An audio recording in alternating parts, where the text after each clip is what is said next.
Welcome to the Autism and Neurodiversity Podcast.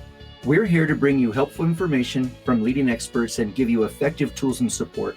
I'm Jason Grigla, a licensed counselor and founder of Techie for Life, a specialized mentoring program for neurodiverse young adults.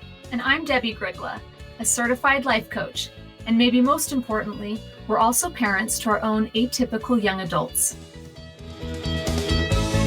Hello, welcome to the Autism and Neurodiversity Podcast. I'm Jason Grigla. I'll be your host today, and we're going to talk today about the overlapping triad or trifecta that keeps our neurodivergent children, teens, students, and clients stuck, unmotivated, unwilling, and that is the three areas based all in anxiety. They're all anxiety related. They are 1, PDA or pathological demand avoidance, 2, OCD, where they get stuck in their head, a scratch, and somewhere in between the desire to do something and the actual action, they blip out. And it is an obsessive compulsive in negative. And it's kind of interesting because instead of wanting to do something, their brain obsesses and blanks out. And it's kind of a glitch in the matrix in their brain. And the third is paralysis by analysis, where they just overthink everything all the time. And those three things together, they're all anxiety related. And so the umbrella of anxiety, and when I say anxiety, I mean concern, worry, tenseness, stuckness. And you can have somebody who has just one of the three or two of the three. I find it really common with those who aren't motivated or they're motivated and can't. I find it really common that they have all three. Sometimes it just looks like they're self-sabotaging because they're afraid to be happy, or maybe they're just lazy. The most common scenario is they really care, which is how OCD and how paralysis by analysis works. And it's also somewhat related to pathological demand avoidance. Even if they want something, if they feel like the external thing expects them to do it, then pathological demand avoidance, or PDA, says you can't move, freeze, be paralyzed. And if we really care about something, then fear of failing at that turns into, if you try, you'll fail, or you could fail. Is it worth trying? But I want to try. But what if you fail? Okay, is it worth trying? But I want to try. But what if I fail? And maybe they've learned that failing is worse than trying. So they just don't try. And that would be the paralysis by analysis. The OCD piece is where the brain literally has physiological pathways, neural pathways that get into an intense rut and a block. And like I said, a scratched record where it reverts to don't do it, or something bad's going to happen if you try. And they're all related and they're all similar, and they suck. They make it so hard for somebody who wants good things. A classic example would be, what if I talk to a stranger that I just want to be friends with? What if I talk to them and I fail?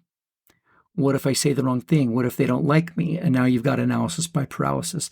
But also, earlier that day, their parents challenged them in a great mentoring way. Hey, I challenge you to talk to one person today that you would like to be friends with, and just say hi and see if you can sit by them for lunch. That's the only thing I want you to do today. If you can do it, I'll be really proud of you or impressed. And because the child teen really wants it, but someone else asked them to do it and challenged them, there's an immediate, I have to do it myself. I have to make my own choices. They want me to do it. What if I let them down? They expect me to do it. So then I'm not making my own choice, and then I'm not the owner of my own choices, so I can't do it. And that's what PDA looks like inside. And then the third thing is your mind just starts spinning and obsessively thinking about all of it.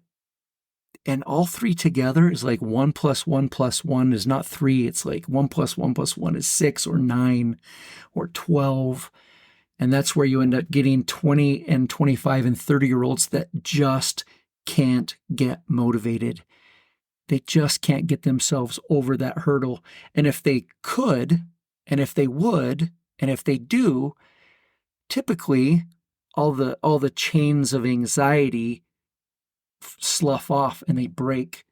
So a lot of times, if you can get them to do it once, the stuckness starts to disappear and fade, and the obsessing goes down, the paralysis goes down, and the feeling of I can't do this because other people want me to or expect me to goes down. And then it's a little easier because you have a new neural pathway, a new experience comes in and says, wait, I like that.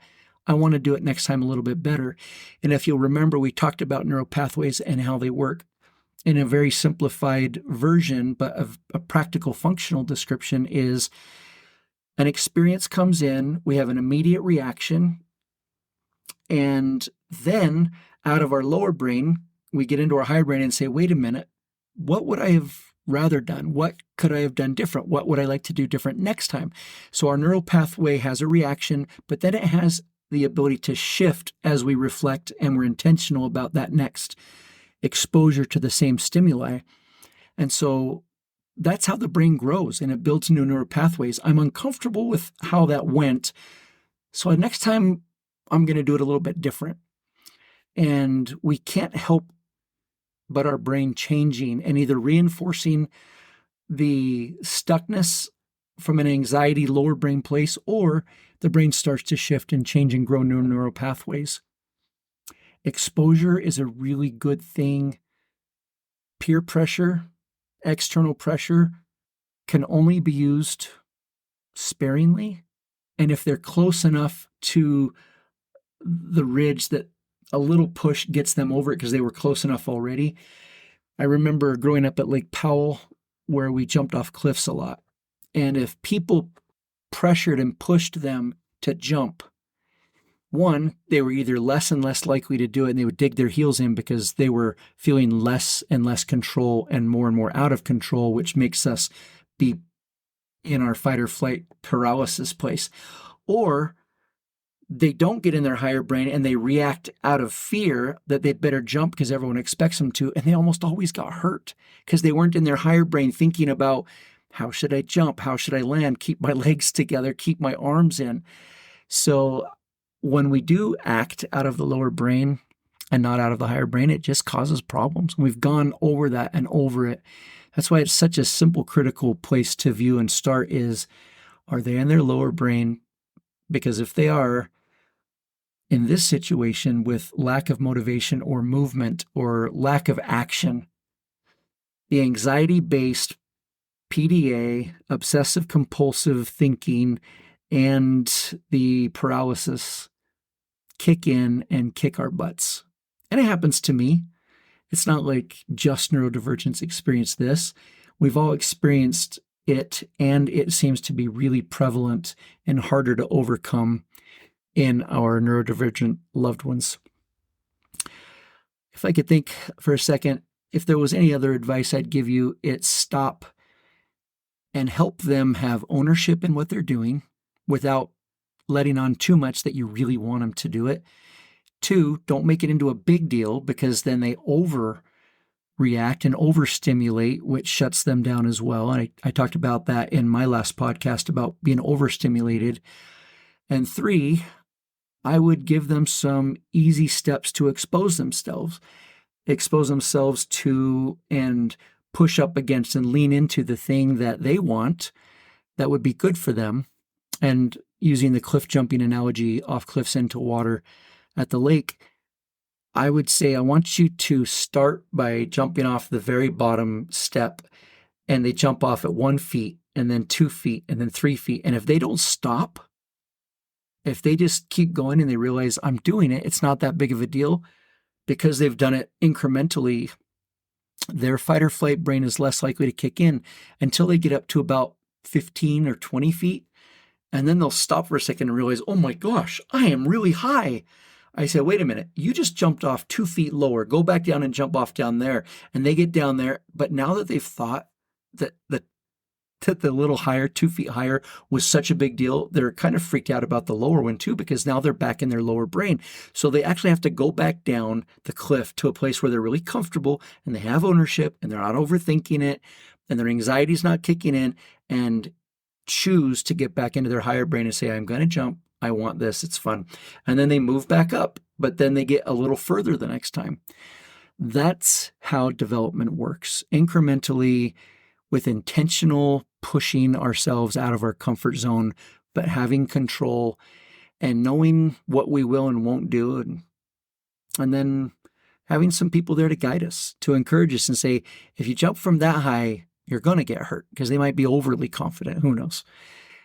And I love being able to mentor and be an influence, not to see them jump off the cliff, but when they come back up out of the water, they're so proud and excited about what they've done.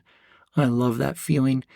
And I think we could have that a lot more if we learned to mentor in a way that helps them stay away from PDA, out of their obsessive compulsive thinking, out of their paralysis by analysis, by lowering their anxiety and helping co-regulate. And that means keeping things light, being fun, front loading, explaining what we're going to do, but they don't have to do it if they want. Letting them sit there and be so uncomfortable on their own that they're like, I want to do that. And I'm like, oh, okay, fine. Instead of, when we go to the cliffs, I really want you to jump. It's going to be great. You're going to have so much fun. I want you to go jump. It's something I've enjoyed my whole life, so you need to do it. And that is such a setup to fail. So hopefully this helps shift a little bit of your thinking in understanding motivation and how hard it is for our neurodivergent loved ones to get out of their way and do what they actually want to do. Because that's really the issue, is they want to do it. Sometimes the more they want to do it, the harder it gets. Thanks, and we'll talk to you real soon. Thanks for joining us on this episode of Autism and Neurodiversity with Jason and Debbie. If you want to learn more about our work, come visit us at jasondebbie.com. That's JASONDEBBIE.com.